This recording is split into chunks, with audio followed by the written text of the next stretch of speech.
Hi everyone, welcome to my mother's kitchen. ഇന്ന് ഞാൻ creamy fruit സാലഡാണ് ഉണ്ടാക്കുന്നത്.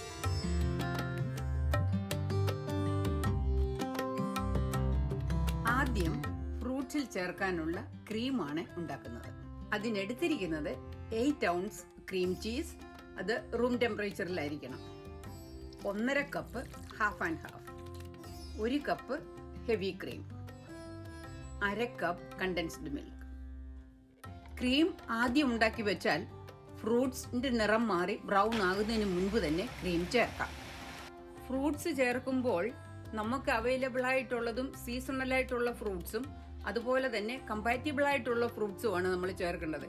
ഈ ഫ്രൂട്ട് സാലഡിന്റെ കൂടെ ബെറീസ് ചേർക്കുമ്പോൾ സ്ട്രോബെറി, ബ്ലൂബെറീസ്, ബ്ലാക്ക് ബെറി ഇതൊക്കെ ചേർക്കുമ്പോൾ അതിന്റെ കളർ മാറും.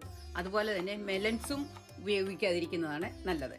ഫ്രഷ് പൈനാപ്പിൾ ഉപയോഗിക്കുകയാണെങ്കിൽ സ്വല്പം കൈപ്പിരസം ഉണ്ടാവും. അതുകൊണ്ട് ക്യാൻഡ് പൈനാപ്പിൾ ഉപയോഗിക്കുക.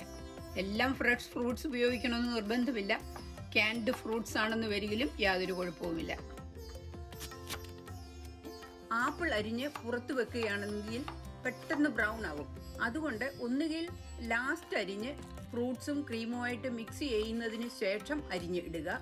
അല്ലെങ്കിൽ ആപ്പിൾ അരിഞ്ഞ് 1 കപ്പ് വെള്ളത്തിന് ഒരു 1/2 ടീസ്പൂൺ ഉപ്പ് വീതം ചേർത്ത് ഇളക്കി അതിൽ അരിഞ്ഞിടുക. എന്നിട്ട് 10 മിനിറ്റ് വെച്ചിട്ട് പിന്നെ അത് ഡ്രെയിൻ ചെയ്ത് ഫ്രിഡ്ജിൽ സൂക്ഷിക്കുക. പിന്നെ ഫ്രൂട്ട്സ് മിക്സ് ചെയ്യുന്ന സമയത്ത് ആപ്പിൾ ചേർക്കാം.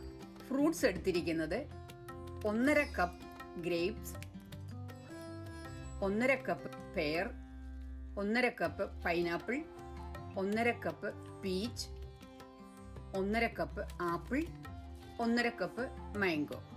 ഫ്രൂട്ട്സ് എടുക്കുമ്പോൾ എല്ലാം ഒരേ അളവിൽ എടുക്കണമെന്നില്ല. നിങ്ങളുടെ ആവശ്യമനുസരിച്ച് ഓരോ ഫ്രൂട്ട്സിന്റെയും അളവ് കൂട്ടുകയും കുറയ്ക്കുകയും ചെയ്യാം. ഇനിയും ഫ്രൂട്ട്സിൽ ക്രീം ചേർക്കുകയാണ്. അതുപോലെ തന്നെ ക്രീം ഉണ്ടാക്കി ഞാൻ റെഫ്രിജറേറ്ററിൽ വെച്ചിരിക്കുകയായിരുന്നു. ലാസ്റ്റ് ചേർക്കുന്നത് 1.5 ടീസ്പൂൺ കാർഡമം പൊടിച്ചെടുത്തത്. പാലിലോ ക്രീമിലോ മിക്സ് ചെയ്ത് ചേർക്കാം. ഞാൻ ക്രീമാണ് എടുത്തിരിക്കുന്നത്. പൊടിയായിട്ട് ഫ്രൂട്ട് സാലഡ് ഇടുകയാണെങ്കിൽ അത് കട്ട പിടിച്ചിരിക്കും. ഏലക്കപ്പൊടി ലംസ് ഇല്ലാതെ ഇതുപോലെ മിക്സ് ചെയ്തെടുക്കണം.